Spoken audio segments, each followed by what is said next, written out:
So today we are making the zucchini Parmesan bites, and Clay is going to take the zucchini that we've just cut up in lengths 4, we just quartered it, and he's going to go ahead and put that into the food processor and make it, go ahead honey.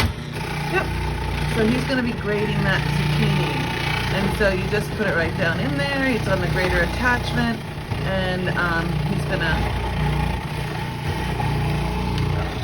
that up for us nice. Now for this video I only need 1 cup of drained zucchini, and that looks like I'm going to end up with 1 cup. It was 1 full zucchini, and these kind of recipes are kind of meant for that. So I'm going to drain that. So I don't know. I've never done it before either. So what the, oh, see that? They said use clean hands, which Clay did, and squeeze out the moisture over a sieve so that it can be nicely drained. They just said squeeze out the moisture, or you could just use a sieve and a masher.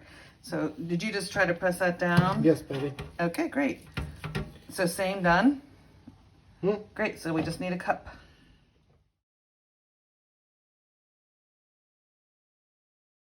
So, 'tis the season for using, well, it's always the season for using our Italian spice phenomenon for so many things. You'll find lots of recipes on our website, bestdressingever.com.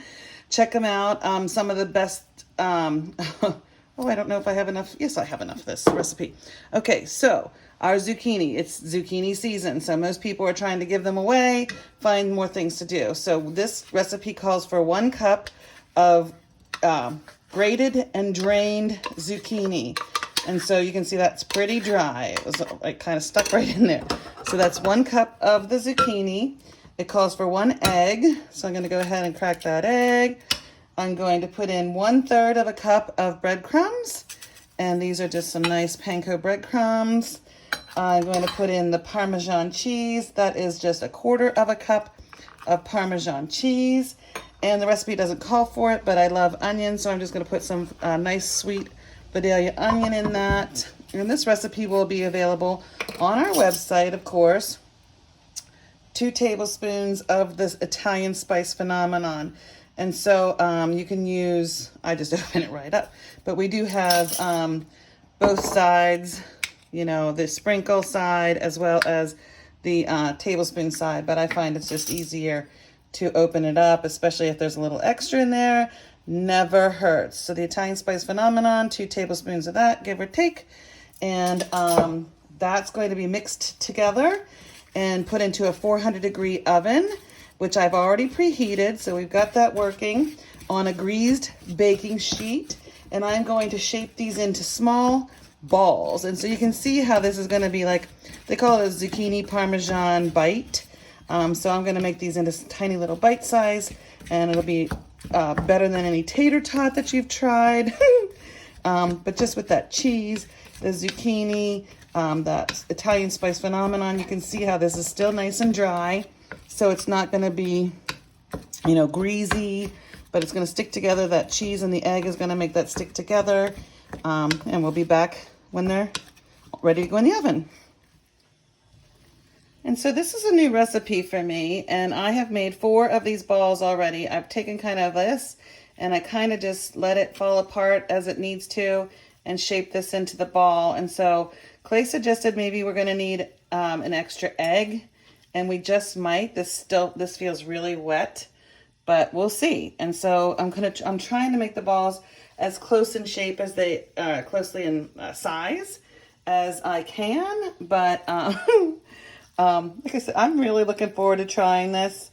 I love taking recipes that I've seen on Pinterest or recipes that I've seen on Facebook or Instagram and making them our own. And so my friend Edie shared this recipe on Facebook, and I thought, oh my gosh, instead of the Italian, let me see, it was like a garlic and a couple other ingredients, and I thought, well, my spice is going to be amazing in this.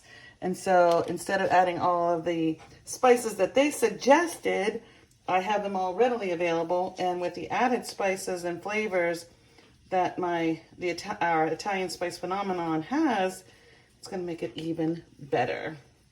And so, yeah, so I'm going to make these, and we're going to pop them into that 400-degree oven. It looks like it's going to make 9.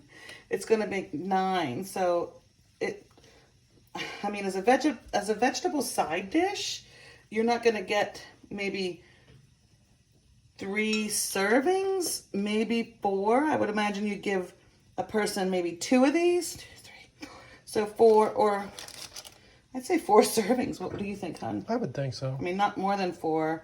I'm gonna put this little extra bit that I had in the bowl and try to shape that into there.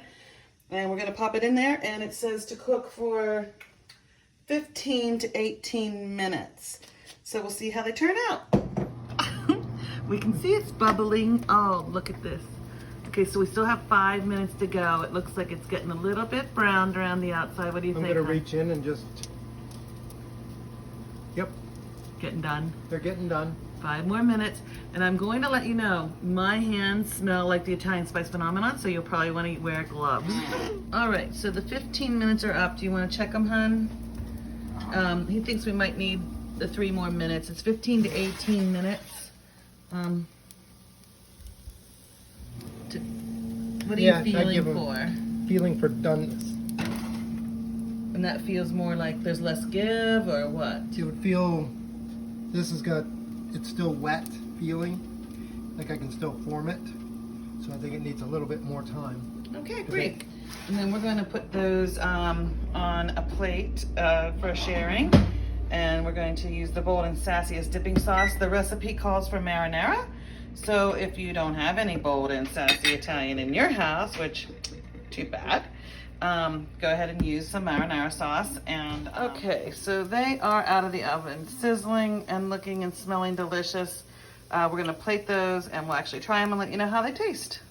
Oh, and if you don't have your bottle of Bold and Sassy Italian, you should go get some.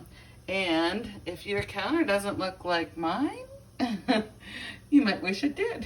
So these are all of our products, and I have them because you don't refrigerate our products even after you open them. They are shelf stable, and you'll find the sell by date on the bottom of each bottle, and they are fine in your cabinet or on your shelf just like this until then. So use them up, enjoy them, find lots of recipes, tips, and ideas, and I'm gonna let you know how these turned out.